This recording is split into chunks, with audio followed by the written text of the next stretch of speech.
السلام عليكم جميعا ورحمة الله وبركاته. بسم الله الرحمن الرحيم. الحمد لله رب العالمين، والصلاة والسلام على أنبياء الله جميعا وعلى سيدهم وخاتمهم حبيب إله العالمين أبي القاسم المصطفى محمد وعلى أهل بيته الطيبين الطاهرين المعصومين وعلى ابنته الطاهرة فاطمة الزهراء سيدة نساء العالمين. قال تعالى في كتابه الكريم: أعوذ بالله من الشيطان الرجيم، بسم الله الرحمن الرحيم. الله نور السماوات والأرض، مثل نوره كمشكاة فيها مصباح، المصباح في زجاجة، الزجاجة كأنها كوكب دري توقد من شجرة مباركة زيتونة لا شرقية ولا غربية، يكاد زيتها يضيء ولو لم تمسسه نار، نور على نور، نور على نور، يهدي الله لنوره من يشاء ويضرب الله الأمثال للناس، والله بكل شيء عليم. في بيوت أذن الله أن ترفع ويذكر فيها اسمه، يسبح له فيها بالغدو والآصال، رجال لا تلهيهم تجارة ولا بيع عن ذكر الله وإقام الصلاة وإيتاء الزكاة، يخافون يوما تتقلب فيه القلوب والأبصار، ليجزيهم الله أحسن ما عملوا ويزيدهم من فضله، والله يرزق من يشاء بغير حساب. صدق الله العلي العظيم.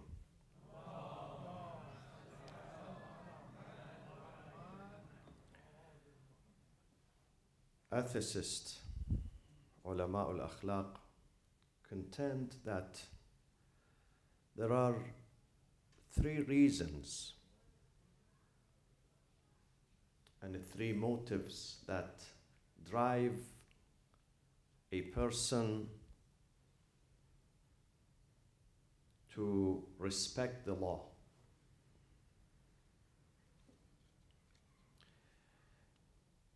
One of these reasons, and then they count the reasons from the lowest to the highest. They say that people have self-control over their behavior, over their desires, because of one of these reasons. And these reasons begin from the lowest to the highest, according to people's environment, people's background, people's family, people's values and cultures. The first of these motives are the fear of prosecution. When people respect the law in some countries, in some cultures, not necessarily because they love to respect the law, but because they fear the consequences. When some people have a full stop on a stop sign when they are driving, or when the people do not exceed the speed limit on the highway, not because they think of the safety and the security and the well-being of themselves and others, because they fear the mail when it comes and they have a citation for $300. This is what they fear. They fear the points on their driver's license. They fear going to the traffic school. They fear that their insurance is going to go high, not because they respect the law. So they follow the law because there are consequences. They don't want to pay the penalty. They don't want to go to jail. This is why they don't break or violate the law of the society. So this is one reason. Because they say, if one day DMV says there is no speed limit, there are no police. Today, tomorrow, there are no cops in the streets. People are not going to respect the law. This is one group. This is one group of people. There is another group of people who, not because the law says so, because they have something called inner conscience, ضمير, وجدان. They respect the law of the society. They are careful and responsible in their driving, in their behavior, in dealing with others, when they go to the marketplace, when they go to school, when they go to the shopping mall, when they deal with their neighbors, because they have something called inner conscience. And this inner conscience tells them that you have to love others. You have to love your country. You have to love your society. You have to love your family. You have to love others. You have to love the environment. You have to love animals. You must love. And you must show your love and display your love. So you have to be careful when you drive. Not because there is a cop standing out there. Even if there are no monitoring cameras or no police department, you still have to behave good. This is because of their inner conscience, ضمير, وجدان. Many people act upon their وجدان. Because sometimes God says, because you have a living وجدان, living conscience, this conscience is going to come after you when you break the law. When you abuse someone, when you trespass your limits, when you violate, when you break the law, this inner conscience is going to come after you and reprimands you. Where is this? This is in this book, in our book. Where exactly in our book? In a chapter called Al-Qiyamah. And Qiyamah does not necessarily mean the judgment only in that life, but it could be a judgment in this life too.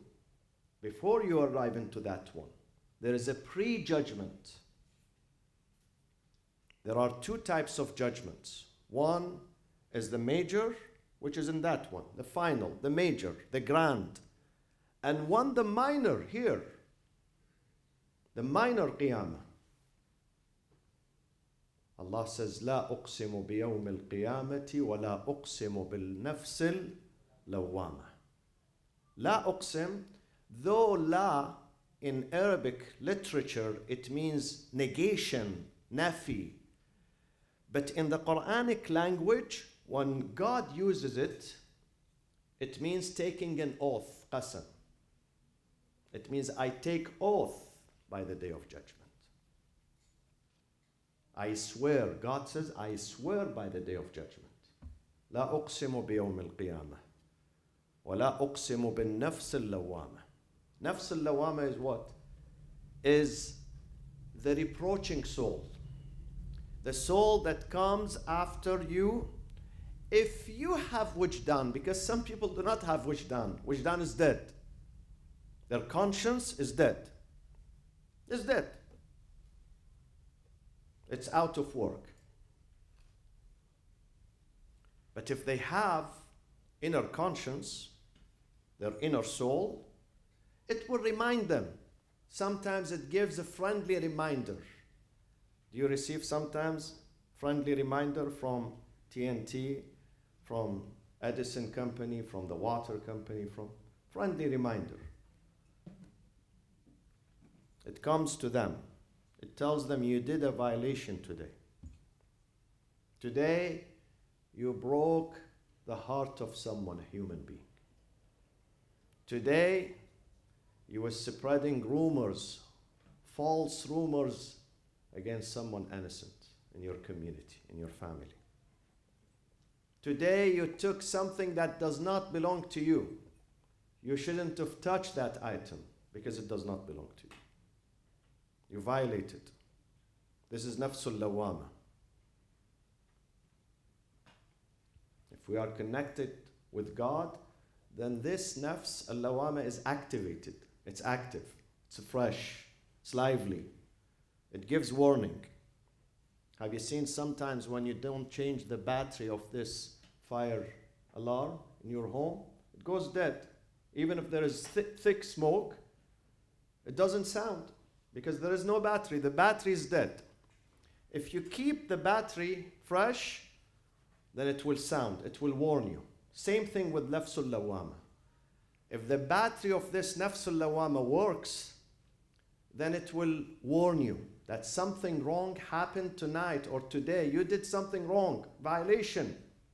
Go back. Go back to restore it. Go back to fix it. And this is part of God's grace upon us. God's mercy and a grace and a blessing. That He warns us. Before it goes too far, before it goes too late, He would warn us that something wrong happened. You should go and fix it. So that is the second motive.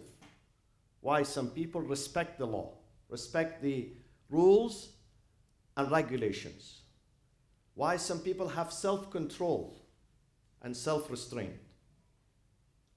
And they have discipline in their life because they have inner conscience, nafsul lawama. So that is the second.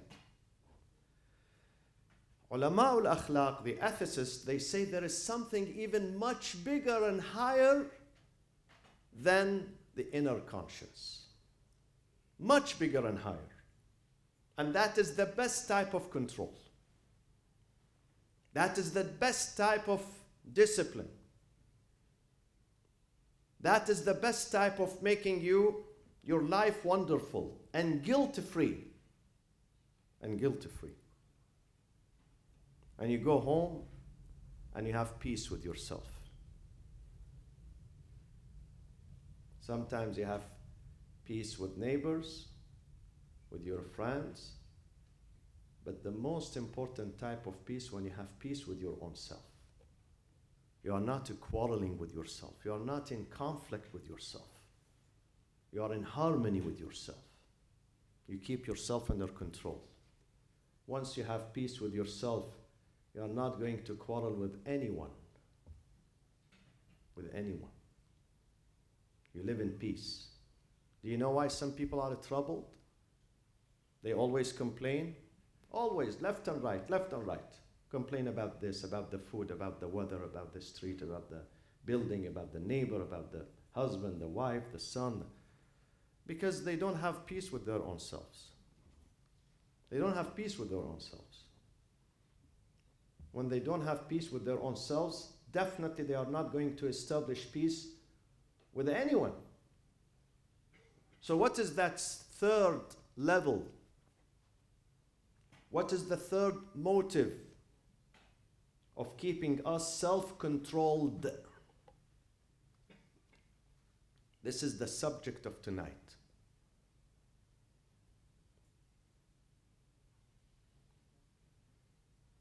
This is why we are celebrating and commemorating a lady called Fatima al-Zahra, to learn this lesson from her. She had peace despite many conflicts around her. Some of these conflicts were poverty. Poverty is a conflict. Poverty does not let people enjoy their life. When they don't have food, when your children do not have food, you don't enjoy your life. When they don't have shelter, they don't enjoy their life. When your husband is always coming back home with wounds and injuries all over his body. Her husband Ali, the Prophet dispatches him to this battle, to this military excursion, defending this town, defending this community. Ali was the defense minister of Islam. Defense minister today, he sits in the Pentagon and he sends the troops in harm's way. But Ali used to be in the battlefield. He was not sitting in an office. Neither the Prophet himself, sallallahu alayhi wa sallam.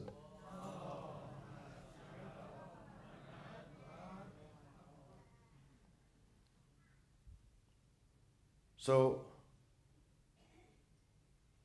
the Prophet would send him left and right.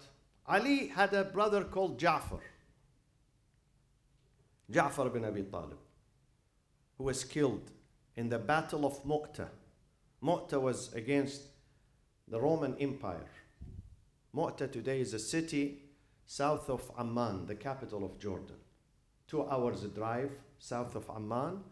There is a shrine for 2 companions of the Prophet, Ja'far ibn Abi Talib alayhi salam, and Abdullah ibn Rawaha, another companion of the Prophet.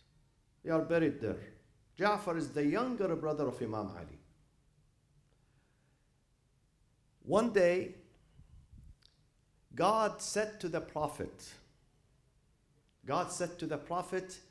إِنِّي شَكَرْتُ لِجَعْفَرٍ أَرْبَعَ خِصَالٍ. God said to the Prophet, Ya Rasulullah, I am thankful for this man whose name is Ja'far ibn Abi Talib because he has 4 good qualities. 4 good qualities. What are these 4 qualities? And God said nothing. Just he said 4 good qualities. He didn't tell the Prophet what are these 4 qualities. So the Prophet asked Ja'far, Ya Ja'far, come here. This is Jibreel is saying to me that God is thankful to you. God is thankful to you. Sometimes your friend is thankful to you, your wife, your son, your neighbor. But when God is thankful, this is something big. إِنَّ هَذَا كَانَ لَكُمْ جَزَاءً وَكَانَ سَعْيُكُمْ مَشْكُورًا. When God is thankful to someone, this is something big, not easy. So the Prophet said to him, Ja'far, tell me, what are these 4 qualities that God says I'm proud of him? You know what Ja'far said? Look at sincerity, ikhlas. Look at selflessness. He's not taking a pride. He's not making them public. He doesn't even speak about that in public. You know what he said to the Prophet? This is a lesson for all of us. A lesson for humility.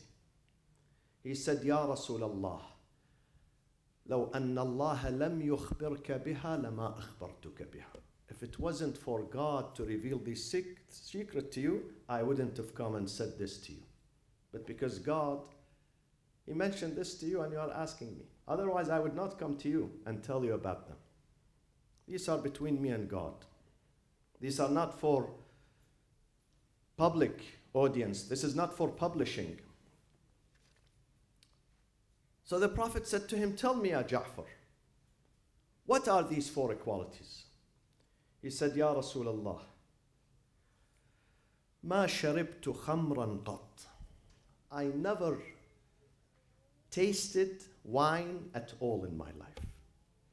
Ja'far was raised in a society where 2 items were the most favorite, and they found everywhere in the society. And they used to call these 2 items Al-Atyaban. The Arab used to call these 2 things Al-Atyaban, the most 2 delicious things. What are they? Number 1 is wine. Number 2 is zina, fornication. Was so rampant in the society. So rampant in the society. It was widely practiced.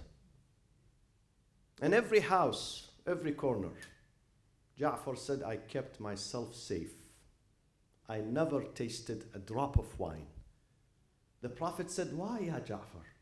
He said, لِأَنَّنِي عَرِفْتُ أَنَّهُ تُزِيلُ الْعَقْلِ. Once I realized that it will compromise my reason, my aql, my intellectual power, I didn't get close to it at all. at all. Though it was available in every house, like tea today in our homes. Who doesn't drink tea? Maybe one or two, but most people drink tea, many teas a day. So he said, I had self-control because I knew this is something that hurts me, compromises my mental capacity. So I put a restraining order on myself not to drink. The Prophet said to him, what is the other thing? He said, Ya Rasulullah, az-zina. I did not fornicate. I'm young, I have desire. The Prophet said, why? He said, because I knew that if I commit fornication with people's daughters and women, someone will come and fornicate with my daughter and with our women. لأني علمت إنني إن فعلت ذلك يفعل بي. It will happen to me too. So I'm not going to hurt people's women because I fear for my women, for my daughter. I fear for my daughter. I'm not going to go and hurt people's daughters. This is number 2. The Prophet said to him, what is number 3? He said, Ya Rasulullah, ma kadhibtu qat. I never lied to anyone. He said, why? The Prophet asked him why. He said, لأنه ينقص المروءة. It will compromise your integrity and your dignity in the community. So I didn't do that.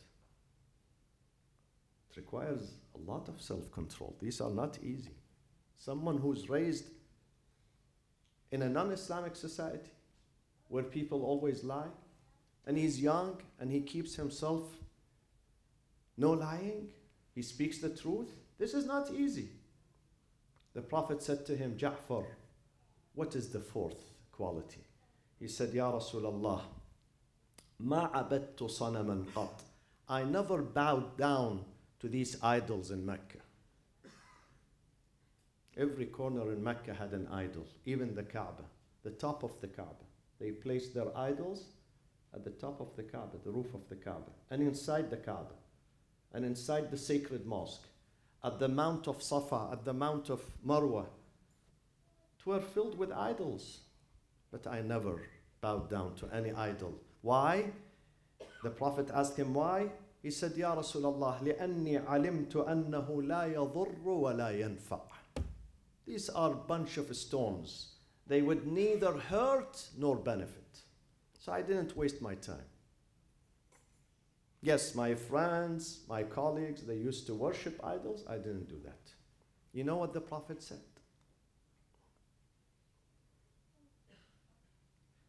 The Prophet holds him from his shoulder.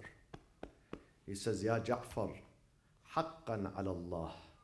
It is mandatory upon God, haqqan ala Allah azza wa jal, أن يجعل لك جناحين تطير بهما في الجنان مع الملائكة. In paradise, you're going to have 2 wings flying all over the paradise, being unrestricted with angels. It's about self-control. It's about having a live conscience. When the conscience is live and fresh and you feed it well, it's going to prevent you from doing bad things. So Fatima alayhi salam, she has a husband who comes back every day, every single day, bleeding. And she has children who are crying because there is no food. Today our children cry because you don't buy them a new laptop or a new game. But they used to cry in the house of Ali and Fatima because there was no necessity, no food. No food. And they are children. But despite that, Fatima never complained. Why? Because of this 3rd reason. I still have not mentioned the 3rd reason, which is above conscience. That is called الذوبان في الله تعالى. The dissolution in God. Being melted in God. Giving her entire life for the pleasure of God, for the sake of God. She did not live for her own self.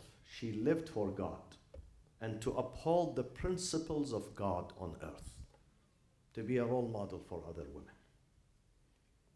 And that is the highest point of self-control. الذوبان في الله.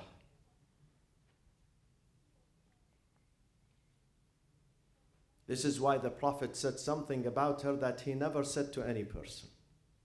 To any person. إن الله يرضى لرضا فاطمة ويغضب لغضبها. Why did the Prophet said this sentence? There wasn't any other description. This is a specific description. What does it mean?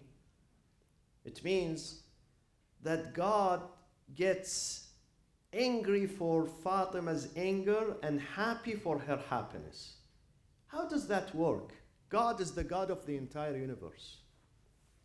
He's not only the God of Orange County. He's the entire of Awwaleen and Akhirin.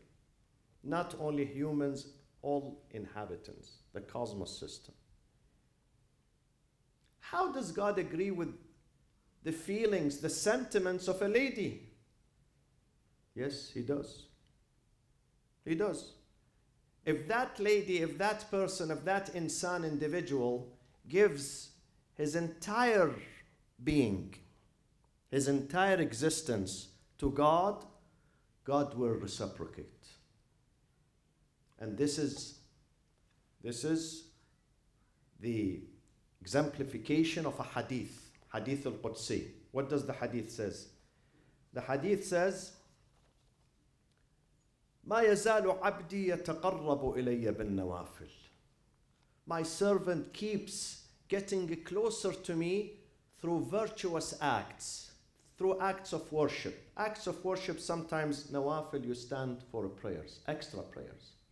Not only the mandatory, the extra prayers. Extra fasting, extra charity, extra service, extra dedication. Serving his parents, serving his mother, his father, his neighbors, his friends.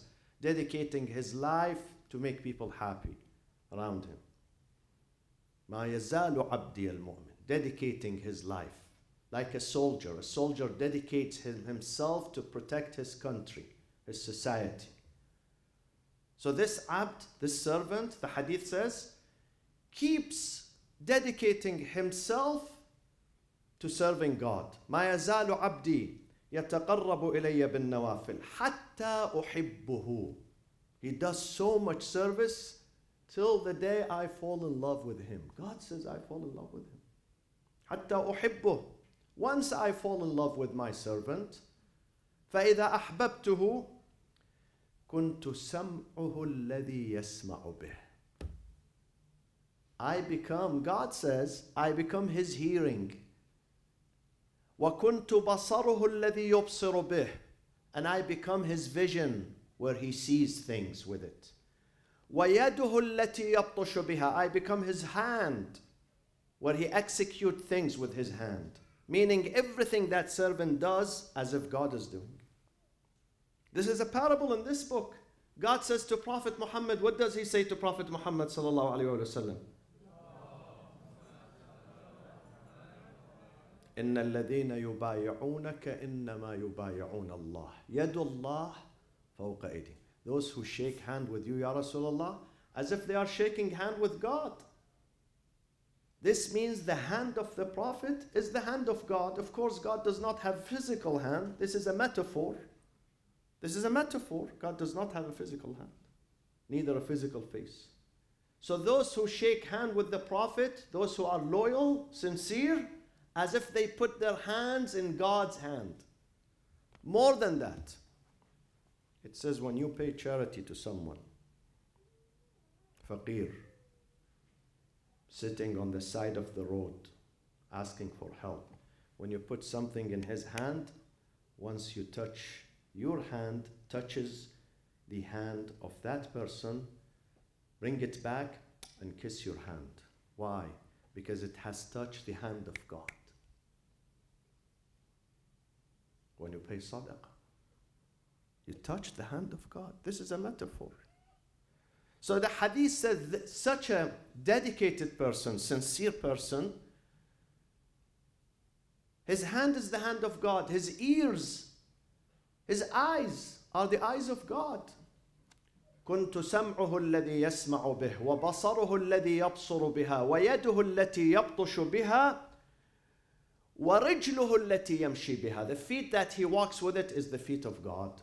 And then فإن, this is the result. This is the reward here. Listen to the reward. What will happen to that person? فإن سألني أعطيته. Whenever he says, oh Allah, I say لبيك عبدي. What do you want? Tell me, what do you want? فإن سألني أعطيته. I'll give him. وإن استعاذني أعذته. If he says, God, protect me today. I have something important to do. Protect my house, my family, my children. I will protect him. I will safeguard him. Fatima gave everything for the sake of God. This is why God says, Fatima, the result of that, your happiness is my happiness, and your anger is my anger. إن الله يرضى لرضا فاطمة ويغضب لغضبها. She's representing God. Her manners are representing the manners of God. Therefore, Fatima, her sentiments and her feelings were not personal, were not for the sake of herself. When she got angry for the sake of God. It's not because she has personal conflict with someone. This is why she said to Imam Ali, when you bury me at midnight, do not allow those people who betrayed me and betrayed my father to walk in my funeral. Why? لأنهم عدوي وعدو الله. Not because I have personal problem with them, but because those people are the enemies of God. عدو الله.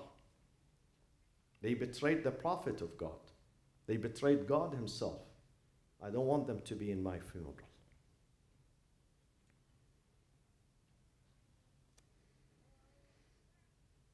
The Prophet in another hadith says, فاطمة بضعة. بضعة, what does بضعة mean? It's part of me. Part. Especially an essential part of your body, your heart, your soul. بضعة مني. وهي قلبي, she is my heart. وروحي, my soul. التي بين جنبي, that I carry with me. يؤلمني ما يؤلمها. What makes her unhappy and sad makes me sad, the Prophet said. ويسرني ما يسرها. Whatever makes Fatima happy, it makes her father Rasulullah sallallahu alayhi wa sallam happy.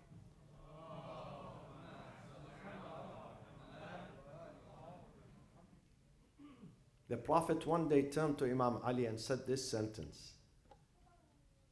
He said, Ya Ali, Fatimatu ahabbu ilayya mink, wa anta a'azzu alayya minha.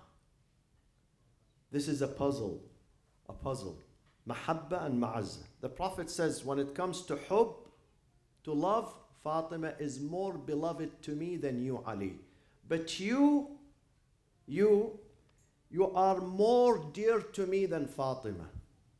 What does that mean? The Prophet tried to say, we have two things, mahabba, love, and ma'azza, dearness. The Prophet said, Fatima, because she belongs to my heart, she is my daughter, so she automatically and inherently, I love her. Especially when she has good qualities, wonderful qualities. I can't help not to help my daughter.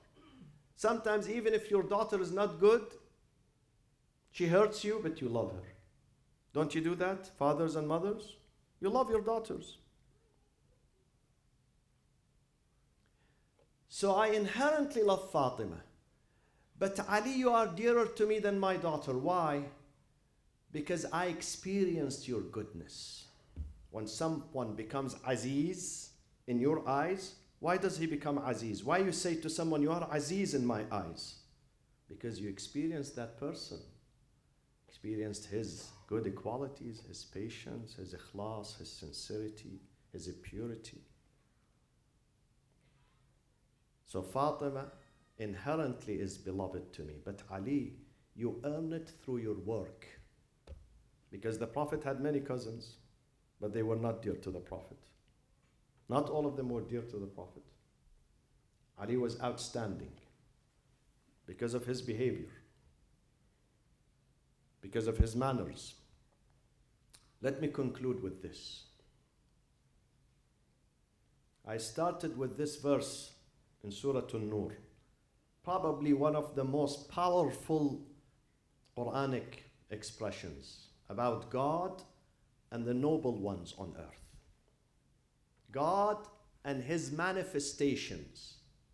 Who are the manifestations of God on earth? They are Muhammadun wa alu Muhammad alayhim as-salam.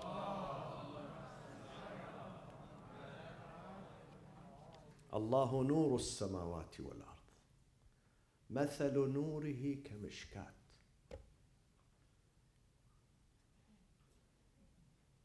Mishkat, Imam al-Sadiq says Fatima al-Zahra alayhi salam. She's the niche. See, this is the niche, mihrab. This is Mishkat, where it carries the light. In the past, they used to have something like that, where they put the torch, the light. Fatima is the womb that carries that light. مثل نوره كمشكات. المشكات في زجاجة. الزجاجة كأنها كوكب دري يوقد من شجرة مباركة.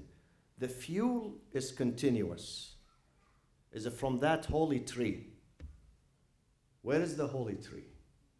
The holy tree are Muhammad wa al Muhammad alayhim as-salam. يوقد من شجرة مباركة زيتونة لا شرقية ولا غربية يكاد زيتها يضيء ولو لم تمسسه نار. Imam al-Sadiq says Mishkat is Fatima al-Zahra, Misbah, the light, is Imam Hassan alayhi salam.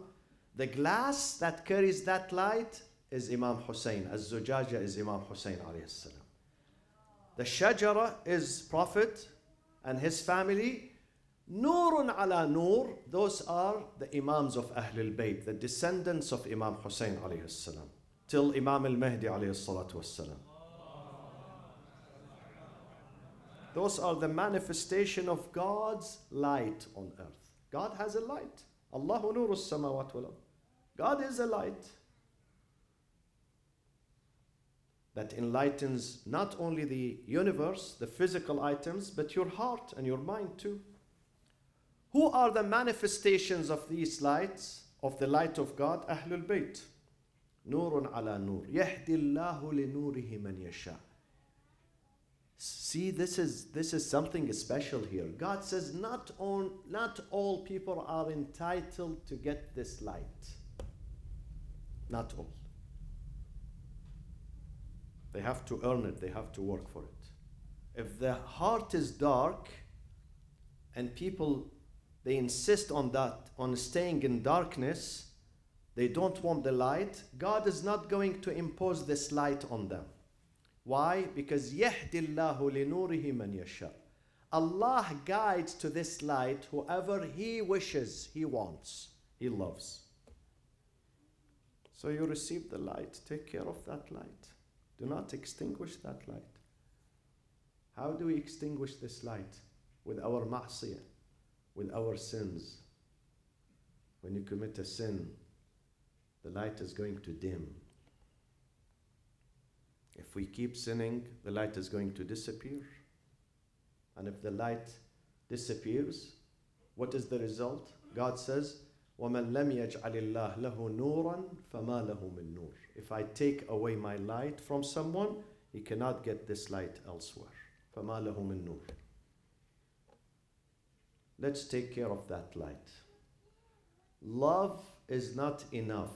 The love of Muhammad and Al Muhammad alayhim as-salam is not enough, my friends. Love has to be joined by amal, by commitment, our manners. You've heard me saying this all the time. You've heard me saying this. Why we are distinguished from others? Why the followers of Ahlul Bayt are distinguished from others? Are they distinguished because of their color? We have the same color. Clothing, we buy the same clothing. I buy it from Costco. I don't know where do you buy it from. Not this one. This is not in Costco. not by clothing or food or the skin of, the color of our skin, neither the zip code of our properties. We are distinguished from others by our akhlaq, by our manners. The manners has to be different. We have to be humble. Fatima became great because she never complained to Imam Ali. Why she never complained? Because she was not suffering, she was suffering. She was hungry, she was cold. In the winter, she was cold. The Prophet one day comes to visit her with his companions after the salat. When the salat concludes, the Prophet said, my daughter Fatima is sick. Would you like to go with me to visit her? They say, sure, Ya Rasulullah. Of course, this is your daughter. So he turns to her house. Next door, he knocks at the door. He says, Ya Fatima, I'm not alone today. I have my companions with me. She said, Ya Rasulullah, of course, welcome. But Ya Rasulullah, I have nothing to cover myself with it. The daughter of the Prophet, she has no aba'ah to cover herself with it. She's inside the house. So the Sahaba, they heard this sentence. They started crying. They said, the daughter of our Prophet. We have one Prophet. And his daughter, his honorable daughter, she has nothing to cover herself with. This is Fatima. She never complained. وَكَانَتْ تَزْهَرُ لِعَلِيٍّ فِي كُلِّ يَوْمٍ. Ali, who comes back home tired, exhausted. Ali was burdened with this risala, with Islam, with defending Islam, intellectual defense, physical defense, psychological defense. Ali was the only senior aide to Prophet Muhammad sallallahu alaihi wasallam. Ali was the bodyguard, personal bodyguard of Prophet Muhammad sallallahu alaihi wasallam. So he had many responsibilities. He comes home, he finds Zahra alayhi salam smiling. Zahra who is hungry. Zahra who sometimes did not have something to cover herself with. Smiling, happy. She encourages Ali. She says, Ali, don't worry. This life is too short to be worried about. Sometimes we fight over few things, simple things in this life. It's not worth fighting. It's not worth fighting.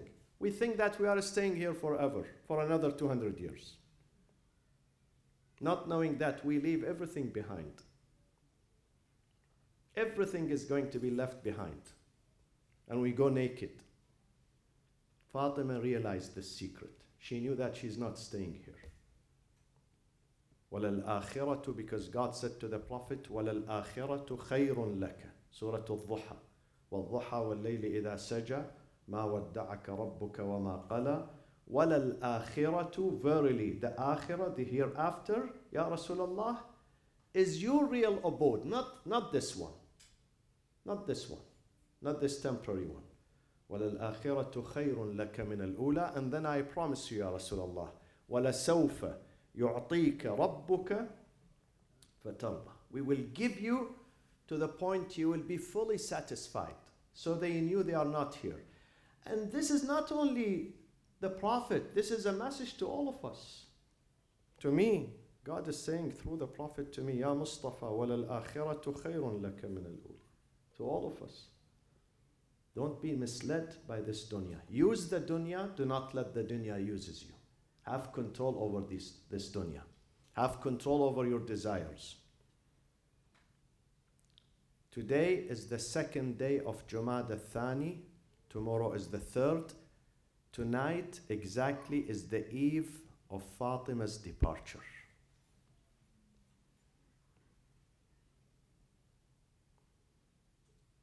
The house of Ali and Fatima is sad. Hassan, Hussein, Zainab, Kulthum are sad.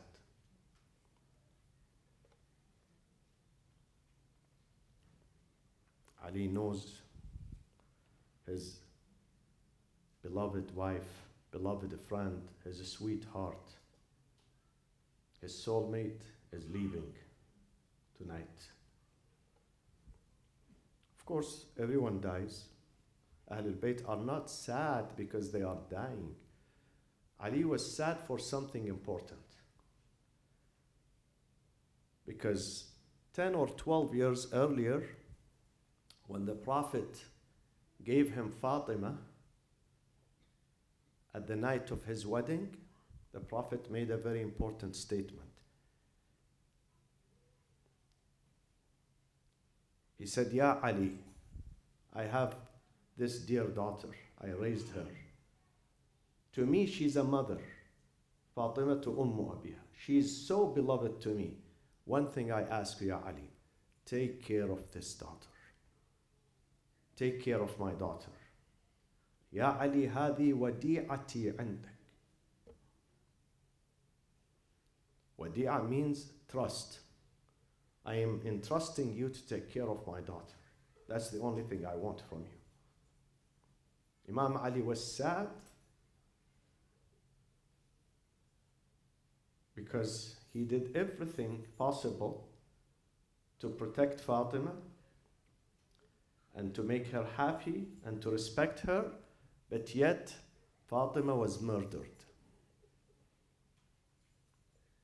Fatima was murdered. This is why Imam Ali was sad. So Fatima said she knew that in a few hours she's going to leave. She asked Fidda to take the 4 children outside the house to a relative's house. She wanted to stay with Ali alone during her final hours in this life. Imam Ali takes her head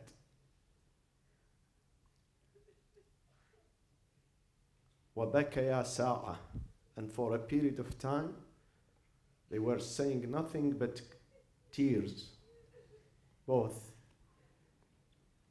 She said to him, يا ابن العم إذا قضيت نحبي فغسلني وكفني. O Ali, O Abul Hassan, my husband, my dear friend, once I die, you take care of my ghusl, my shrouding. The Prophet left a shroud. Jibreel brought kafan from heaven. 4 kafans. He said, Ya Rasulullah, these are 4 kafans. For you, for Ali, for Fatima and Hassan. The Prophet said, where is the 5th one?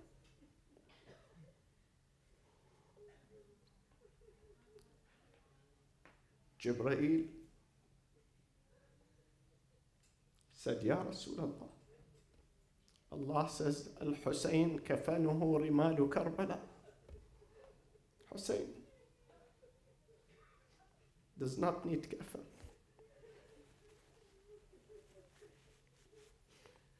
His kafan is the sand dune of Karbala. He's going to be buried without kafan. So these 4 kafans were preserved.